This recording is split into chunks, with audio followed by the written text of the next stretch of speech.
Salut! Est-ce que vous êtes atteint de nomophobie? Vous allez vite le savoir, c'est la peur d'être séparé de son téléphone. Pas une simple peur, une angoisse profonde, terrible, une phobie. Si vous me connaissez déjà, vous n'êtes pas sur ma chaîne YouTube habituelle, ça c'est ma chaîne secondaire. Vous pouvez vous abonner si vous ne me connaissiez pas, je m'appelle Fabien Olicard, enchanté. Une étude parue en 2022 démontre que nous passons en France en moyenne 4 heures par jour sur notre téléphone portable. Et puisqu'il est bon de le préciser, l'étude parle bien des 4 heures passées sur des applications, pas sur l'utilisation naturelle du téléphone. Une journée composée de 24 heures, on peut considérer qu'on passe 8 heures à dormir, il reste donc 16 heures d'éveil. Considérons les journées que dans leur temps d'éveil dans ces 16 heures-là, ça signifie qu'en France, en moyenne, une personne passe 25% de son temps d'éveil sur des applications de son téléphone. Et pourquoi pas, mais si on rationalise à l'échelle d'une année, ça fait 91 jours en temps d'éveil, soit un trimestre entier, 3 mois sur les applications d'un téléphone. Ça fout un vertige, moi ça me fait naître une angoisse beaucoup plus forte que la nomophobie. Et on a considéré le temps d'éveil, même pas le temps d'éveil utile, c'est-à-dire le temps d'éveil où on retranche le temps qu'on passe aux toilettes, le temps d'hygiène et le temps pour les repas. Avant de voir en détail l'option que vous allez pouvoir activer et qui va vraiment tout changer dans votre téléphone et dans votre vie en vous faisant reprendre le contrôle dessus, on va voir quand même quelques fondamentaux. Soit vous les connaissez et il est grand temps de les réentendre et de les comprendre pour peut-être les appliquer, soit vous ne les connaissez pas et ça va déjà switcher quelque chose mentalement chez vous. Parce que c'est bien de ça qu'il s'agit, votre cerveau. Le téléphone, pour tous les humains et moi également, c'est devenu l'extension de nos doigts, c'est une évolution supplémentaire juste à l'électronique. Avant de voir l'option ultime, la première chose que vous pouvez et devez faire, c'est de désactiver toutes vos notifs. Vraiment tout. Les notifs sonores, les notifs visuels, les notifs de vibration. Votre cerveau est un sportif dans sa manière de penser, dans sa manière aussi de se motiver, de trouver de la persévérance quand il fait quelque chose par exemple d'un petit peu rébarbatif. La moindre notification fonctionne comme une case qui viendrait s'allumer dans votre cerveau. Et toute l'attention de votre cerveau, quoi que vous fassiez, quoi que vous pensiez maîtriser, va être attirée par la lumière de cette case pour la résoudre complètement avant de revenir ce sur quoi il était. Mais comme un sportif qu'on arrêterait en plein élan, c'est très compliqué après de se remettre et de retrouver le même rythme qu'on vient de quitter. Et il y a des personnes qui vont dire « mais moi c'est impossible que je me passe des notifications de mail, c'est mon outil de travail par exemple ». Mais même là, vous devez désactiver les notifications. La raison est très simple, j'ai pas relu les études, mais majoritairement, nous recevons des spams, surtout dans le cadre professionnel. Laissez à ces mails le pouvoir de vous interrompre et de couper en fait tout votre élan et toute votre attention. Ça revient à être chez soi, dans son canapé, et à se lever à chaque fois que le facteur sonne à sa porte. Et il va sonner 60 fois à la porte dans la journée. Il va donner des plis un par un. Déjà, ça vous paraît très bizarre. Mais en plus de ça, l'extrême majorité des courriers qu'ils vous donnent, vous l'ouvrez et c'est de la publicité, c'est des choses qui ne vous concernent pas. Je vous donne la méthode en bonus, mais il y a une manière très simple de traiter ces mails, c'est d'y aller à minima une fois par jour. Dans certaines sociétés, il y a des personnes qui prennent des rendez-vous avec leur boîte mail quotidienne, c'est-à-dire un rendez-vous de 20 minutes pour être uniquement sur les mails justement et sur rien d'autre que ça. Et en général, ils appliquent la méthode du yesterday, c'est-à-dire ils ne répondent qu'aux mails de la veille et ils font comme ça tous les jours une bascule de 24 heures sur les mails. Mais les notifications, que ce soit sur la boîte mail, sur une appli de message, de téléphone, de jeu, de n'importe quoi, elles ne sont pas utiles puisque vous ne vous servez pas de cette application. Il faut entendre par là que quand vous ouvrirez l'application, vous aurez accès aux choses que vous devez savoir par rapport à cette application. Pour mon exemple personnel, dans une journée de travail comme aujourd'hui, régulièrement c'est quand je fais une pause que j'ouvre mes SMS pour voir si quelqu'un m'a écrit. Parce que j'ai pas WhatsApp, parce que j'ai pas de groupe, parce que ça aussi c'est pas possible. Et dans ce nettoyage de base, il y a aussi la suppression d'applis qui va être indispensable. Et le pire, c'est qu'on sait nous-mêmes quelles sont les applications qu'on doit supprimer. Ce sont des applications qui n'ont aucune valeur ajoutée, mais sur lesquelles on passe beaucoup de temps. Et quand on les referme, on a envie d'y retourner. Un exemple concret, certains jeux très addictifs ne peuvent s'arrêter qu'en les supprimant. Exemple personnel, sur Apple Arcade, on a accès à Snake.io. J'aime ce jeu. J'aime beaucoup trop ce jeu. Les quelques fois où j'y joue, je suis obligé de l'installer pour faire une ou deux parties et le désinstaller. C'est la seule manière pour être sûr que lorsque j'y joue, je suis en pleine conscience d'avoir décidé de jouer et de profiter de ce moment et à la fin de la partie, je le supprime. Parce que sinon, 5 minutes après, j'ai envie d'en refaire une petite partie. C'est quelque chose qui peut arriver pour des jeux, pour des réseaux sociaux, pour n'importe quelle application et là encore, c'est vous qui savez. Mais il y a des applications qu'on ne peut pas supprimer. À titre d'exemple, j'ai pas envie de supprimer le Creator Studio de YouTube qui permet de manager mes vidéos YouTube ou de vous répondre dans les commentaires depuis mon téléphone portable. Pourtant, on sait quelles sont les applis sur lesquelles on va, parce qu'on y va très régulièrement pour voir s'il y a quelque chose de nouveau. Même si on y allait 2 minutes et on active comme ça un circuit de la récompense à chaque fois qu'il y a quelque chose, ça nous libère un petit shot de dopamine ou d'ocytocine suivant ce qu'on regarde, ce qui nous redonnera envie d'y aller et ça devient un réflexe. C'est plus qu'une habitude, c'est un réflexe. Une étude britannique est sortie et a démontré qu'on prenait, alors c'est en 2019, donc c'est déjà il y a 4 ans, en moyenne 221 fois son téléphone dans la main par jour pour aller checker un truc.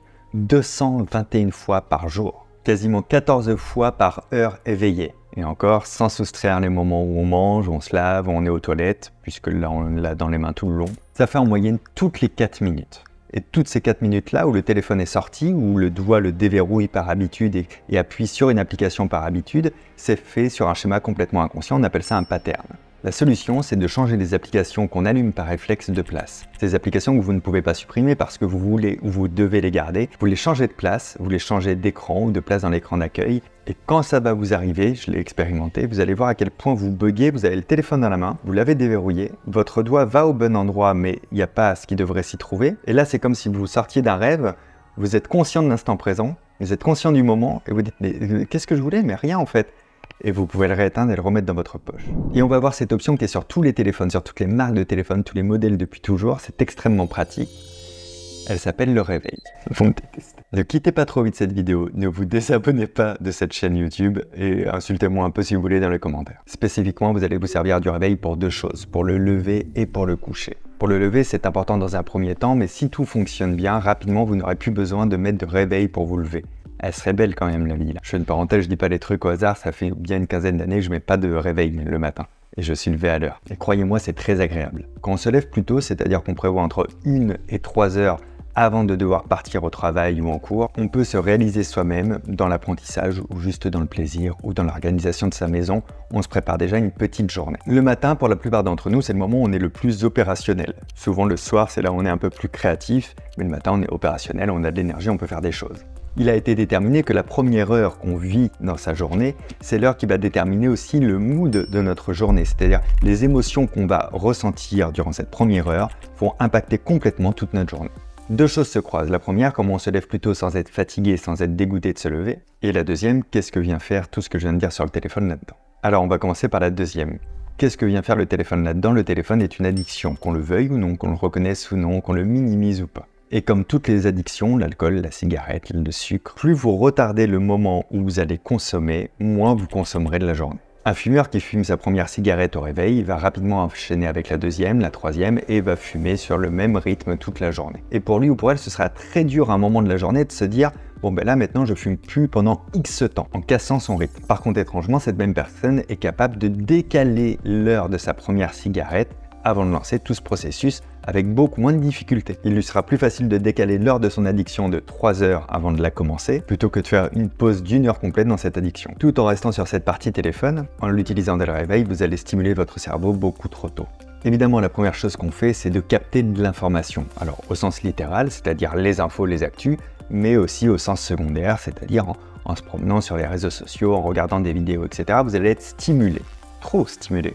Et ça va être que de la stimulation externe, c'est pas nécessaire. Cette information, elle vient trop tôt dans votre vie. Et comme je vous expliquais par rapport au mood de la première heure, ce qu'on lit dans les informations, c'est rarement des choses sympas. Ce qu'on voit sur les réseaux sociaux, ça nous fait réagir, ça nous énerve, ou ça nous révolte, ou ça nous déçoit, ou parfois ça nous fait rire ou plaisir, mais il y a quand même une forte proportion au négatif. Et c'est comme ça que vous allez nourrir votre système cognitif dès que vous avez ouvert les yeux, en plus sans arriver à baisser le rythme parce que vous avez commencé par ça. Le minimum envisageable, c'est d'utiliser son téléphone après s'être levé, lavé, habillé et d'avoir déjeuné. Mais si vous pouvez le faire encore plus tard, c'est mieux. Évidemment, vous pouvez l'utiliser pour faire votre sport ou pour mettre de la musique, puisqu'en utilisant ces applications, vous ne serez pas attiré vers les autres puisque vous aurez supprimé les notifications visuelles. Une petite parenthèse sur les notifications, il y a des téléphones qui ont le mode ne pas déranger, ce qui permet aux personnes qui vous appellent de tomber directement sur votre répondeur et vous pourrez écouter les messages et les rappeler plus tard. Et pour les notifications d'appel ou de messages, parfois on peut mettre des favoris, ce sont des personnes qui, elles, vont nous notifier quoi qu'il arrive. C'est le cas par exemple pour mes parents. Peu importe quand ils m'appellent, ça va faire sonner mon téléphone. Prenons l'autre côté de comment se lever plus tôt. Se lever plus tôt, c'est possible que si vous savez pourquoi vous allez vous lever. Ça semble basique une fois que je le dis, mais c'est tellement primaire que la plupart des gens qui se disent « allez maintenant je vais me lever un peu plus tôt », mettent un réveil, se lèvent et ne savent pas pourquoi. La veille au soir, quand vous allez vous coucher, que vous êtes dans votre lit, demandez-vous pourquoi vous allez vous lever 2 heures avant de devoir partir le lendemain. Peut-être c'est l'occasion de vous préparer le déjeuner que vous allez emmener, peut-être c'est l'occasion de lire un livre que vous mettez de côté depuis un moment, peut-être parce que vous avez envie de faire une séance de sport et que vous ne le faites jamais parce que vous n'avez pas le temps, ou simplement pour jouer un petit peu à la console également avant de partir. C'est pas la meilleure solution par rapport à ce que j'ai expliqué avant, mais pourquoi pas. Dans tous les cas, c'est pas une recherche de motivation, c'est juste une recherche de raison. Le fait de savoir à l'avance pourquoi vous allez vous lever, que ce soit quelque chose qui vous fasse plaisir, qui vous mette en joie, en tout cas, qui ait du sens pour vous, ça va faire que quand vous allez ouvrir les yeux, instantanément, vous allez repenser à ça et avoir envie d'activer ça. Si vous mettez juste un réveil pour mettre un réveil, c'est sûr que vous allez faire ça 3 jours. On passe à la fin de la vidéo qui est le deuxième réveil, le réveil pour se coucher à temps. C'est-à-dire vous devez déterminer à peu près votre nombre d'heures de sommeil, on n'est pas tous égaux là-dessus, et faire en sorte d'aller vous coucher avec assez de temps pour avoir ces heures de sommeil là. Sachez qu'un cycle de sommeil entier, ça dure 90 minutes. Quand vous faites réveiller par un réveil, c'est pas naturel du tout. De toute manière, je pense que c'est une des pires inventions technologiques qu'a inventé l'homme, de tirer quelqu'un comme ça de son sommeil à n'importe quel moment de son sommeil. C'est pas bon pour le cerveau. Néanmoins, maintenant que vous savez qu'un cycle de sommeil fait 1h30, donc 90 minutes, vous pouvez calculer votre durée idéale et essayer d'y coller avec votre réveil pour le réveil matin et votre réveil du soir pour vous coucher au bon moment pour avoir bien ce nombre-là de cycles. Moi, 6 heures de sommeil, ça me suffit. Donc si je veux me lever aux alentours de 6 heures, je vais me coucher vers 11h30 pour être sûr de m'endormir vers minuit. Et en général, une fois qu'on a passé 4 cycles de sommeil, à partir du 5e, 6e, 7e cycle, etc., c'est les petits moments où on se réveille un petit peu, les yeux mi-clos, on se sent en pleine forme et il fait encore tout noir. Et bien là, typiquement, vous êtes à la fin d'un cycle, il suffit de jeter juste un petit coup d'œil sur l'heure, et si c'est l'heure de se lever, on peut se lever. Vous pouvez l'expérimenter dès le début en trichant un peu et en mettant le réveil 20 minutes après la fin de vos cycles de sommeil, comme ça vous fait un filet de sécurité si jamais vous vous rendormez, mais ça vous laisse une chance de vous réveiller sans le réveil. Et si vous avez du mal à vous endormir, un couvre-feu digital, c'est très bien aussi. Pas d'écran avant de s'endormir, alors c'est de plus en plus dur de dire ça parce qu'on regarde nos films sur les téléphones, sur les tablettes, etc. Mais si vous avez des réelles difficultés à vous endormir, il faudra arrêter ça et repasser à la lecture. Ou vous pouvez même cumuler un petit peu les deux. La lecture, ça devient qu'il n'y a pas la lumière bleue qui indique à votre cerveau que c'est le jour, c'est ça qui se passe, la lumière bleue elle envoie comme signal au cognitif qu'on est en pleine journée et qu'il faut s'activer. Et en plus de ça, la lecture crée de la fatigue oculaire et c'est un peu comme une auto-hypnose, vos paupières vont devenir lourdes et vous allez vous endormir plus facilement. Alors oui, l'option qui va vous permettre de contrôler votre téléphone, et plus que ce soit le téléphone qui vous contrôle, c'est simplement d'activer votre réveil un peu plus tôt le matin et de faire tout ce qu'on a dit après derrière, de l'utiliser très tardivement, etc., etc. Regardez juste sous la vidéo si vous étiez abonné ou pas. Si vous ne l'étiez pas, vous pouvez le faire. Prenez soin de vous, à très bientôt. Ciao.